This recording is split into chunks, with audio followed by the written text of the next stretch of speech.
Hello students, आप सभी का स्वागत है ताप्ती स्टडी क्लासेस चैनल पे।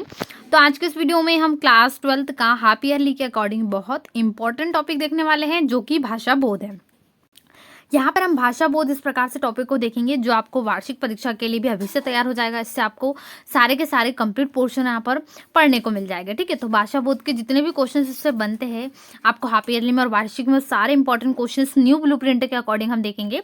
इसके अलावा इसके साथ में जितने आपको यहाँ पर क्वेश्चन है उनके आंसर्स भी आज के इस वीडियो में हम देखेंगे। चलिए शुरुआत करते हैं। शुरुआत करने से पहले वीडियो को लाइक कर दीजिए, चैनल पर नए हो चैनल को सब्सक्राइब करना बिल्कुल भी ना भूलें और दोस्तों में जरूर शेयर कर दीजिए। तो यहाँ से भाषा बोध से कुल मिलाकर आपको 5 अंक के ऑब्जेक्टिव पूछे जाने हैं। ठीक है, तो ब्लूप्रिंट देख लेते हैं। पहले आपको जो करेक्टेड ब्लूप्रिंट है हिंदी का उसके आधार पर आपको अपनी तैयारी शुरुआत करना है।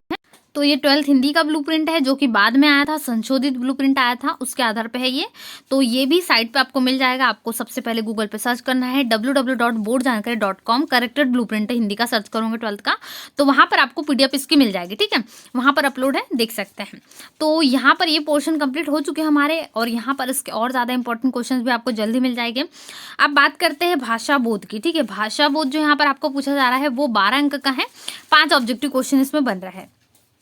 तो इसमें हम बहुत सारी चीज़ें देखेंगे जो आपकी यहाँ पर क्लियर होने वाली है।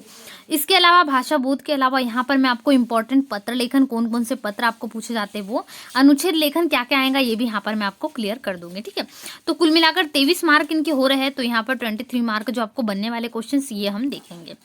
ठीक है, यहाँ पर आपको 2 अंक के भी 2 प्रश्न बन रहे हैं और 3 अंक का 1 प्रश्न बन रहा है। तो प्रश्नों की कुल संख्या 3 हो गई है, ऑब्जेक्टिव 5 है। ठीक है, तो चलिए देखते हैं। इसी प्रकार से यहाँ पर भी आपको जो अपठित बोध है यहाँ पर आपको पाठ से संबंधित पूछे जाते हैं और पत्र लेखन तो सारे के सारे यहाँ पर आपको लगभग 5-5 मार्क के आएंगे। ठीक है, चलिए शुरुआत करते हैं क्वेश्चंस की किस प्रकार से आपको बनने वाले हैं। चलिए शुरुआत करते हैं सबसे पहले नंबर के क्वेश्चन से। किस प्रकार से आपको क्वेश्चन देखना है, तो एग्जाम में आपको किस प्रकार से प्रश्न पूछे जा सकते हैं, देखिए इसके आंसर्स भी हम देखेंगे। अभी फटाफट से आपको क्वेश्चंस को नोट करना है, कैसे क्वेश्चंस आपको पूछे जा सकते हैं। ठीक है, ये क्वेश्चंस का फॉर्मेट है जो भाषा बोध से आपको बनने वाले हैं। तो कुल मिलाकर 5 ऑब्जेक्टिव बनेंगे। तो यहाँ पर 12 रिक्त स्थान पूछे गए जो कि मुहावरे लोकोक्ति ये आपको दिख रहे होंगे, आपके ब्लूप्रिंट में भी यही शामिल है।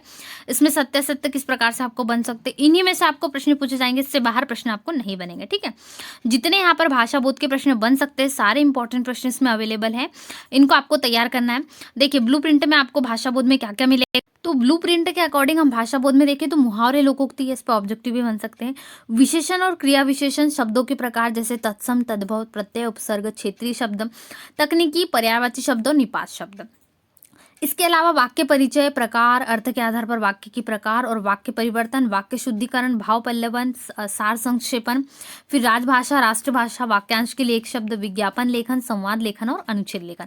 ये पूरा का पूरा भाषा बोध इसमें कंप्लीट आ जाएगा। ठीक है, तो अब इनमें से आपको पूरे के पूरे चैप्टर यहाँ पर मैं आपको पूरा तैयार करवाऊंगी भाषा बोध, जिससे आपको पूरा कंप्लीट आपका हो जाएगा तैयार। ठीक है, इसके आंसर भी देखेंगे हम, चलिए देखते हैं। तो यही यहाँ पर ब्लूप्रिंट में वाक्य को शुद्ध करने वाले क्वेश्चंस कुछ ऐसे बनेंगे। इसके आंसर भी देखते हैं अभी हम।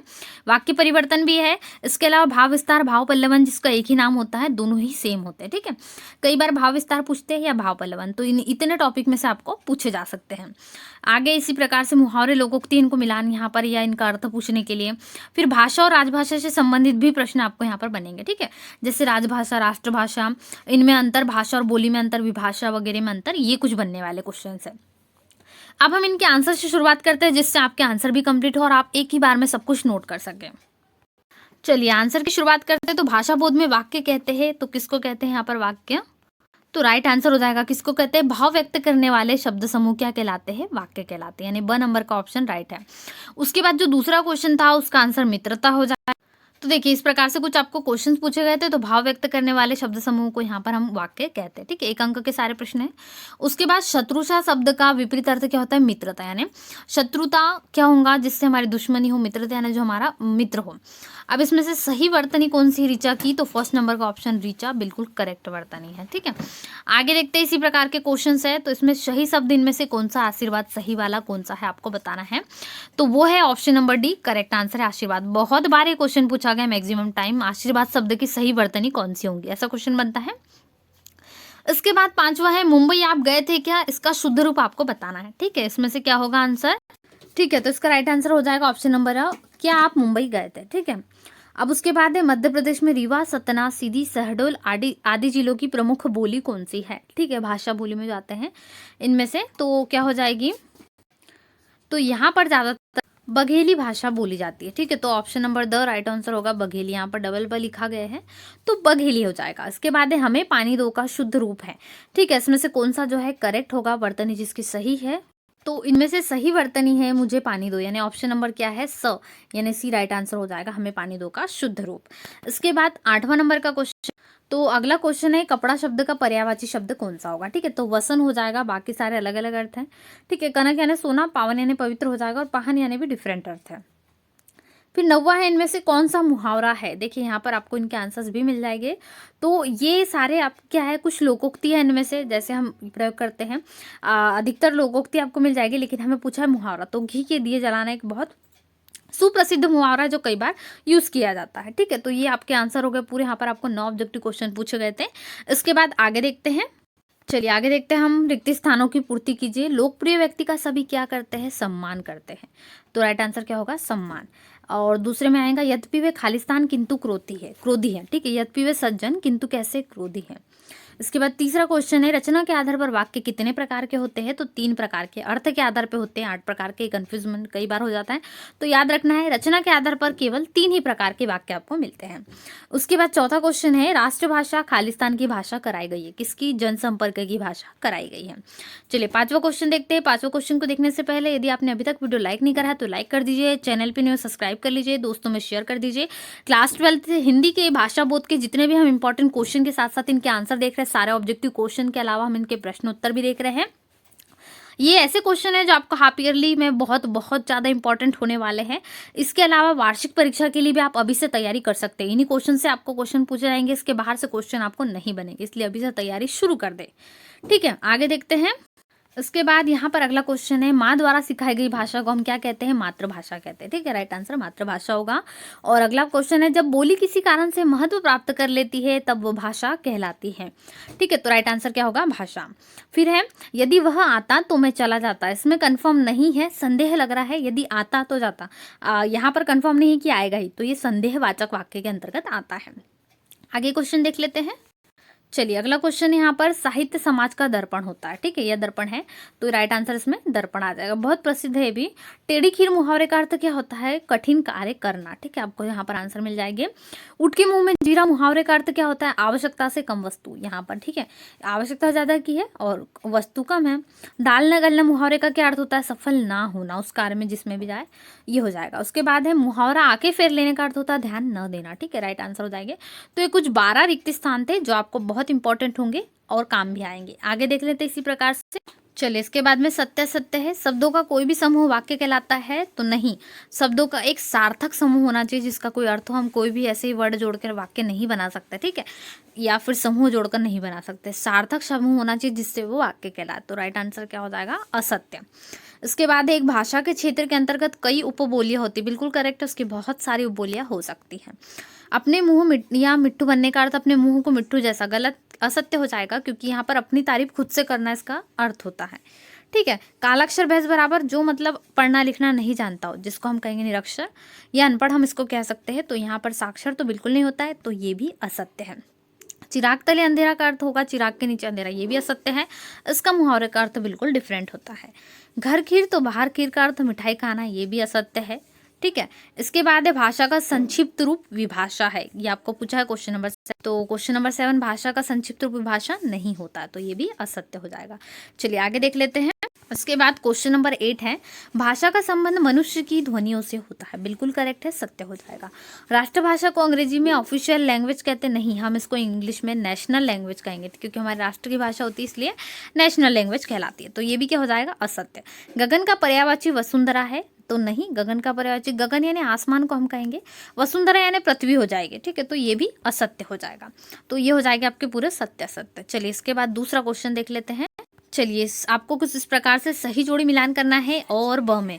तो यह ब्रज बोली का विकास समान स्वरूप क्या होता है, फिर माता पिता में कौन सा समास है, यहाँ पर दर्शन शास्त्र को जानने वाला दार्शनिक भी कहलाता है, या वाक्य दिए गए हैं इस प्रकार से। चलिए इसके उत्तर देखते हैं हम। तो आप सबसे पहले यहाँ पर मिलान करोगे, ब्रज क्या होती है, बोली होती है।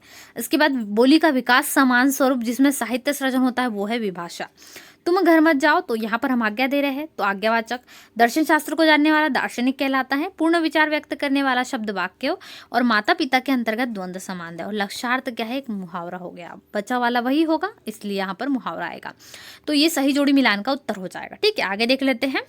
तो इसमें आपको एक शब्द एक वाक्य में पूछे गए हैं कुछ यहाँ पर प्रश्न है। सबसे पहला प्रश्न है, रचना के आधार पर वाक्य कितने प्रकार के? 3 प्रकार के। ये इंपॉर्टेंट क्वेश्चन है क्योंकि ये आपको कहाँ पर पूछा गया, रिक्त स्थान में भी आया। अर्थ के आधार पर 8 होते हैं, याद रखिए। ठीक है, जिस वाक्य में एक ही संज्ञा और क्रिया का प्रयोग हो उसे कौन सा वाक्य कहते हैं? तो सरल या साधारण वाक्य, सिंपल वाक्य कहलाता है। और जिस वाक्य में एक उद्देश्य एक विधेय हो, यह कैसा होता है? ये भी सरल या साधारण। केवल एक एक है तो सिंपल वाला। चलिए अगला है, घर के सदस्य अपने विचारों का आदान प्रदान अपनी मातृभाषा में करते, क्योंकि बचपन से वो यही सीखते हैं अपनी माता के द्वारा। चलिए, बघेली बोली किस क्षेत्र में बोली जाती है? तो ये भी क्वेश्चन आ चुका है, सही जोड़ी के समथिंग आपको पूछा था ये भी। तो रीवा, सतना, सीधी, बालाघाट, शहडोल, अनूपपुर आदि जिलों में बोली जाती है। यह क्वेश्चन ऐसा पूछा गया था आपको ऑब्जेक्टिव में, मध्य प्रदेश के रीवा सतना में कौन सी बोली? तो बघेली बोली ऑप्शन था, तो राइट आंसर हमने ऑप्शन नंबर डी लगाया था। ठीक है, चलिए आगे देख लेते हैं। इसी में अगला प्रश्न है क्वेश्चन नंबर 6, मालवी बोली मध्य प्रदेश के किन किन जिलों में बोली जाती है? तो देवास और रतलाम दोनों शहरों में यानी दोनों क्षेत्रों में बोली जाती है। हम जिसकी कल्पना कर सकते हैं वो कल्पनातीत होता है, क्योंकि ये वाक्य परिवर्तन से सब कुछ भाषा बोध के पूरे मिलाकर ऑब्जेक्टिव क्वेश्चन तैयार किए गए हैं, इससे ही आपको क्वेश्चन बनेंगे। ठीक है, लक्ष्मीबाई क्या थी? एक तेजस्वी नारी थी। यह वाक्य शुद्ध है अथवा अशुद्ध? तो ये वाक्य अशुद्ध है। अगला है, वह गुणवान महिला है, इसका शुद्ध वाक्य क्या होगा? तो वह गुणवती महिला, ये करेक्ट होगा। ठीक है, यहाँ पर हमें कुछ ऐसे वाक्य होते हैं जो विशेषण को बतलाते हैं। फिर है, जिसका कोई शत्रु ना हो उसके लिए एक शब्द अजात शत्रु प्रयोग किया जाता है। फिर 2 बोलियों के नाम पूछे गए, तो वो है बघेली और बुंदेलखंडी। ठीक है, बघेली हमने अभी देखा रीवा, सतना आदि क्षेत्रों में बोली जाती है। चलिए, क्वेश्चन नंबर 6 हमारा क्या था? वाक्यों को शुद्ध करने का था। तो उसने मेरे को कुछ नहीं कहा, ये गलत हो गया। तो उसने मुझे कुछ नहीं कहा, शुद्ध वाक्य होगा। गलती कहाँ थी? इस सेंटेंस में गलती हमें नजर आ रही थी। आपका भवदीय नहीं, हम आपका भवदीय नहीं लिखेंगे, केवल हम भवदीय लिखेंगे या केवल आपका लिखेंगे। दोनों ही सेम अर्थ होते हैं, इसलिए बार बार हम वही शब्द प्रयोग नहीं कर सकते। ठीक है, तो यहाँ पर आपका धन्यवाद और कृतज्ञ हम साथ में यूज़ करेंगे क्या? नहीं, हम केवल धन्यवाद लिखेंगे या कृतज्ञ लिखेंगे, मतलब आपका हम आभार व्यक्त कर रहे हैं। ठीक है, तो यहाँ पर हम एक शब्द लिखेंगे, या तो आपका उत्तर आएगा या भवदीय। ठीक है, दोनों में से एक आंसर लिखेंगे। गांधी जी का देश सदा आभारी रहेगा, यानी हम इसको जमाएंगे तो देश जो है गांधी जी का सदा आभारी रहेगा। याद अच्छे से आपको करना है इन क्वेश्चंस को, क्योंकि इंपॉर्टेंट है, समझ के पढ़ना है। कई ऑफिसों के अधिकारी छुट्टी लेकर चले गए, तो ऑफिस के कई अधिकारी कहाँ चले गए? छुट्टी लेकर चले गए। क्वेश्चन को थोड़ा सा ध्यान से देखना है, बहुत सरल होता है। भारत की बढ़ती हुई जनसंख्या वृद्धि के यहाँ पर कारण लिखिए। ठीक है, थोड़ा सेंटेंस यहाँ पर कंप्लीट कर लीजिए। भारत की जनसंख्या वृद्धि के कारण लिखिए। देखिए, जनसंख्या वृद्धि, बढ़ने यानी भी अर्थ हुआ वही, वृद्धि यानी भी वही, तो दोनों में से कोई एक हम वर्ड यूज करेंगे, या वृद्धि हटा देंगे या फिर बढ़ती हुई हटा देंगे। तो भारत की जनसंख्या वृद्धि के कारण लिखिए या भारत की बढ़ती हुई जनसंख्या के कारण लिखिए। ठीक है, दोनों में अंतर हो गया, तो ये ऐसे क्वेश्चन आपको तैयार करना है। चलिए, क्योंकि यहाँ से बहुत सारे क्वेश्चन बनते हैं, इसमें से 2 से 3 क्वेश्चन आपको आएंगे। छठवा है, उसके पास केवल मात्र, केवल और मात्र दोनों एक अर्थ हो रहे, एक हटेगा इसमें से, या तो हम केवल हटाएंगे या मात्र, तो हमने केवल हटा दिया, तो उसके पास मात्र 200 रुपये हैं। ठीक है, ये सही हो जाएगा उत्तर। या फिर उसके पास केवल 200 रुपये, जैसा मैंने बताया, या हम एक चीज हटाएंगे कोई भी। अगला है, गांधी जी पक्के भक्त थे ईश्वर के। गांधी जी सच्चे ईश्वर भक्त थे, पक्के नहीं, हम यहाँ सच्चे बोलेंगे। ठीक है, उसके बाद है, गुरु के ऊपर श्रद्धा रखनी चाहिए। गुरु पर श्रद्धा रखनी चाहिए, उनके ऊपर नहीं, गुरु के ऊपर नहीं आएगा। ठीक है, गुरु पर आएगा। उसके बाद है, मैंने मंत्री जी को एक फूलों की माला पहनाई। केवल एक फूल की माला तो नहीं भरेगी, मैंने मंत्री जी को किसकी माला पहनाई? फूलों की माला पहनाई, सही आंसर होगा। उसके सामने गहरी समस्या है, एक नहीं, उसके सामने क्या है? एक गंभीर समस्या है। गहरी नहीं बोलते समस्या को, गंभीर यानी थोड़ी डिफिकल्ट समस्या है। चलिए आगे है, यदि परिश्रम करोगे तो अच्छे अंक प्राप्त करोगे। तो यदि परिश्रम करेंगे, यदि हम मेहनत करेंगे तो ये हमें अच्छे अंक मिलेंगे। पिता का पुत्र में विश्वास है, तो पिता का किस पर विश्वास है? पुत्र पर। ठीक है, लक्ष्मीबाई एक तेजस्वी नारी थी, तो लक्ष्मीबाई एक तेजस्विनी नारी थी। आपका स्वास्थ्य अब कैसा है? अब आपका स्वास्थ्य कैसा है? क्वेश्चन मार्क लगाना बिल्कुल ना भूलें। ठीक है, उसका होश उड़ गया, मतलब क्या होगा? उसके होश उड़ गए, सही मायने में ये अर्थ हो जाएंगे। तो अभी तक हमने क्या देखे, कुछ वाक्य में वर्तनी में बहुत सारे गड़बड़ थे। शुद्धिकरण देखे, वाक्य के शुद्ध कैसे किए जाए। अब वाक्य परिवर्तन दोनों अलग अलग होते हैं। यहाँ पर कई बार स्टूडेंट दोनों को एक समझ लेते हैं, लेकिन दोनों में अंतर है। वाक्य परिवर्तन जैसे एक मिश्र वाक्य को दे दिया साधारण वाक्य में परिवर्तन करने, या एक नकारात्मक वाक्य दे दिया उसको हम वो बोला मिश्र वाक्य में परिवर्तित करो, ये होते हैं वाक्य परिवर्तन। लेकिन हमें वाक्य को शुद्ध करने, जैसे अभी हमने देखा उसका होश उड़ गए को हमने क्या बनाया, उसके होश उड़ गए। तो इस प्रकार से वर्तनी कई बार गलत होता है, उनमें लिंग के परिवर्तन होते, कई बार बहुत सारी गलतियां होती, तो वो हमने सुधार करी। अब हम वाक्य में परिवर्तन देखेंगे, जैसे मैं गीता की रचयिता को नहीं जानता, इसको मिक्स वाक्य में बनाना है, यानी मिश्र वाक्य में। तो मैं नहीं जानता कि गीता की रचयिता कौन है, ठीक है, हमने इसको मिक्स कर दिया। एक ही क्वेश्चन पूछ रहे हैं हम, पर हमने उसको थोड़ा सा घुमा फिरा दिया। मैंने स्टेशन से टिकट खरीदा और घर लौटा, इसको हमें सीधा सीधा बनाना है, और वगैरह हमें ज़्यादा कुछ नहीं जोड़ना है। तो मैं स्टेशन से टिकट खरीद कर घर लौट आया, बहुत सरल सा। गणित का प्रश्न पत्र कठिन आया, इसको नकारात्मक, गणित का प्रश्न पत्र कठिन नहीं आया, नकारात्मक में कोई चेंज नहीं होता, बस नहीं लगा दीजिए, सरल हो जाएगा एकदम। चलिए आगे देखते हैं। आगे देखने से पहले वीडियो को लाइक जरूर करें, चैनल पर सब्सक्राइब करें, साथ ही साथ अपने दोस्तों में शेयर करें, जिससे आपको क्लास 12 हिंदी का कंप्लीट ग्रामर सिलेबस अपलोड है, ये आपको देख लेना है। इसके अलावा हिंदी के सारे चैप्टर वाइज आपको इंपॉर्टेंट क्वेश्चन भी मिलेंगे, वितान के भी मिल जाएंगे, आरोह के भी मिल जाएंगे, और आरोह गद्य और पद्य दोनों के, तो वो जरूर देख लीजिए। प्लेलिस्ट में सारे वीडियो ऐड है, समरी वाइज सब कुछ, MCQ भी आपके लिए अपलोड है। आगे है स्नान करो विद्यालय जाओ, इसको सरल सा, स्नान करके विद्यालय जाओ। मोहन पुस्तक पढ़ रहा है, क्या मोहन पुस्तक पढ़ रहा है, या क्या मोहन हाँ, यहाँ पर आपको मोहन पुस्तक पढ़ रहा है पूछा, तो क्या मोहन पुस्तक पढ़ रहा है, ठीक है लगाना चाहिए यहाँ पर। चलिए आगे देखते हैं। चलिए आगे था, बच्चे सुंदर चित्र बना रहे हैं, इसको आज्ञावाचक में बनाना है, तो बच्चों सुंदर चित्र बनाओ। कितना अद्भुत दृश्य है, तो इसको विस्मयवाचक में बनाना है, वाह कितना अद्भुत दृश्य है। सूर्योदय होने पर अंधकार जाता रहा, तो संयुक्त वाक्य सूर्योदय हुआ और अंधकार जाता रहा। मयूर वन में नाचता है, तो शायद मयूर वन में नाचता है, हमें कंफर्म नहीं है, संदेहवाचक। धातुओं में सोने से अधिक कीमती कोई धातु नहीं है, इसको विधिवाचक बनाना है, सोना सबसे कीमती धातु है, बहुत अच्छे से वाक्य में। चलिए भाव विस्तार करने आ जाता है, थोड़ा सा इंपॉर्टेंट है इसमें। तो धर्म पार्थव्य का नहीं, एकता का द्वेतक है। ये भी कई बार पूछा गया, तो आप इसको इस प्रकार से लिख सकते हैं, ठीक है। इसका आप सॉल्यूशन भी सेम तरीके से लिख देंगे, जैसे हमें ईश्वर के बारे में क्या हमारी जो यहाँ पर भावना वगैरह वो, और धर्म के यहाँ पर कितनी चीज़ें हमें मिलती है, जैसे अलग अलग हमें यहाँ पर एकता मिलती है, इसमें बहुत सारे धर्म होते हैं, सबका अलग अलग विश्वास है, तो उन चीज़ों के बारे में है, विस्तार इस प्रकार से हो जाएगा। इसके बाद दूसरा और तीसरा वेरी इंपॉर्टेंट है। तो ईश्वर किसी विशेष धर्म या जाति का नहीं होता, इंपॉर्टेंट है भी। और बैर क्रोध का आचार्य मुरब्बा, ये भी बहुत बार पूछे गए, लगातार सालों में भी आए हैं, तो ये भी इंपॉर्टेंट है। आपको भाव पल्लवन या भाव विस्तार करके आते हैं, तो ये भी आपको तैयार करना है। अब ये आपके लिए और इम्पोर्टेंट हो सकता है, कविता तो कोमल हृदय की चीज़ है, क्योंकि आपको यहाँ पर आपकी बुक में भी मिल जाएगा, जैसे यहाँ पर कविता पाठ है आपको, उसमें कविता के बहाने बहुत सारी चीज़ें हैं उसमें, तो उसमें पाठ में के कारण आपको ये पूछा जा सकता है, ठीक है। तो कविता तो कोमल हृदय की चीज़ है, इसको भाव पल्लवन करने आएगा, इस प्रकार से करेंगे। चलिए इसके बाद हम क्वेश्चन नंबर 9 हमें बताए गए थे मुहावरे लोकोक्ति, इनके अर्थ हो जाएंगे। तो यहाँ पर कुछ मुहावरे आपको प्रयोग किए गए। लोकोक्ति है जैसे आंखों का तारा बहुत प्यारा, घाट घाट का पानी पीना है, अनुभवी होना, और डूबते को तीन को सहारा है, बेसहारा को सहारा मिल जाना है। कुछ मुहावरे लोकोक्ति, इनके अर्थ आपको लिखना है। देखिए कुछ इस प्रकार से और दिए गए आपको, यहाँ पर 15 लगभग आपको मुहावरे लोकोक्ति दी गए हैं। लोकोक्ति मुहावरे इनको कहेंगे, इनके अर्थ भी आपको करना है। आप इनको वाक्य में प्रयोग अपने अनुसार ला सकते हैं, जैसे आपको क्वेश्चंस के अनुसार बन जाए। इसके बाद हम कुछ महत्वपूर्ण प्रश्नों के उत्तर देख लेंगे, जैसे विभाषा किसे कहते हैं, वेरी इंपॉर्टेंट है। विभाषा की विशेषताएं लिखिए। जितने क्वेश्चन यहाँ आपको प्रोवाइड किए जा रहे हैं, आपको हाफ ईयरली के अकॉर्डिंग तैयार करना है। इसके अलावा वार्षिक परीक्षा में बहुत बहुत ज़्यादा इंपॉर्टेंट होने वाले यहीं से क्वेश्चन आपको बनेंगे और बनते हैं, ठीक है। विभाषा लिख लेंगे। इसकी विशेषता, 2 विशेषता यहाँ पर बताई गई है, जैसे विभाषा छोटी सी भाषा में हम समझे, एक भाषा का ही विकसित रूप ले लीजिए, या बोली का, हमारे क्षेत्र में जो बोली बोली जाती है बिल्कुल वही का थोड़ा सा एक तरीके से विकास, मिक्सिंग वाली जो होती है ना, जैसे हमारे क्षेत्र में ब्रजभाषा प्रचलित हो तो वो हो गई, या फिर अवधी भाषा हो तो वो हो गई, ऐसे जो भाषा मिक्स रूप चलते हैं बिल्कुल वो यहाँ पर आते हैं, ठीक है। ये हो जाएगी विभाषा। इसके बाद इंपॉर्टेंट क्वेश्चन है, मातृभाषा किससे कहते हैं और मातृभाषा का ज्ञान होना क्यों आवश्यक है। तो ठीक है, माँ जैसी हमारी जो भाषा, बिल्कुल भाई हम अपने माता से जो भाषा सीखेंगे या परिवार में जो भाषा बोली जाएंगी, जैसे बचपन से शिशु अपनी माता के से खास लगाव रखता है, तो बिल्कुल वही वहाँ से वो सीख जाता है धीरे धीरे बोलना, तो वो वाली भाषा होती है, ठीक है। उसका ज्ञान होना इसलिए आवश्यक है क्योंकि हमारे लिए माध्यम होती है बातचीत करने का, भावों को अभिव्यक्त करने का, ठीक है, आपसी भावों को अभिव्यक्त करने के लिए।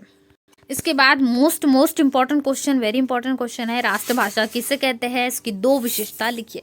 क्योंकि बहुत इंपॉर्टेंट है और हर बार क्वेश्चन ये बना ही बना है और इस बार भी आपको बनेगा ही। तो राष्ट्रभाषा क्या होती है? प्रत्येक स्वतंत्र राष्ट्र की एक सर्वसम्मत राष्ट्रभाषा होती है। राष्ट्रभाषा में राष्ट्र की संस्कृति, साहित्य और इतिहास की प्रेरणाएं निहित होती है जो जनजीवन को प्रभावित करती है। राष्ट्रभाषा के लिए संपर्क भाषा शब्द भी प्रयुक्त होता है।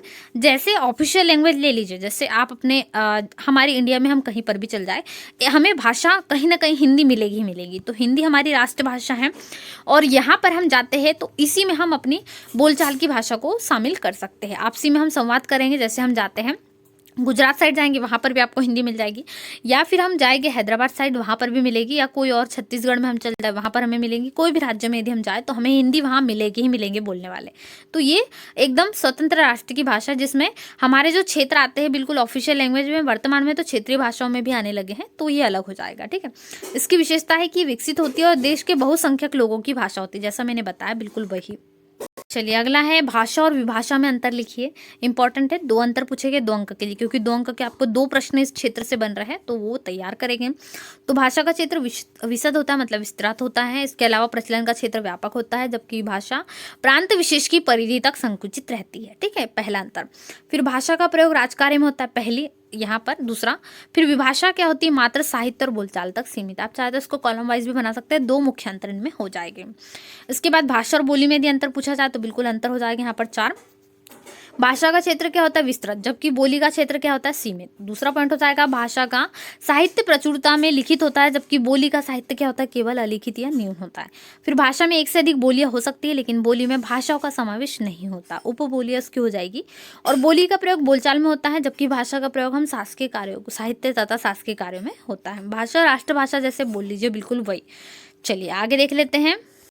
तो हमारा लास्ट क्वेश्चन हो जाएगा, राजभाषा किससे कहते हैं? इसकी 2 विशेषता लिखिए। राजभाषा यानी राजकीय कार्य, जैसे हमारे एमपी बोर्ड के जितने भी कार्य राजकाज होते हैं, अब हमारे मध्य प्रदेश में हिंदी चलती है लगातार, तो हम हिंदी में सारे राजकाज होते हैं। तेलुगु साइड चल जाइए, कन्नड़, तमिल, यहाँ पर भाषा जो होती है अलग अलग। जैसे तेलुगु वहाँ पर प्रयोग की जाती है, तो जितने उनके ऑफिशियल लेटर निकलते हैं, जैसे हमारे एमपी बोर्ड के कुछ शासकीय सेवा संबंधित कार्य है तो हिंदी में आते हैं, लेकिन यहाँ पर तेलुगु में आएंगे, कन्नड़ में आएंगे।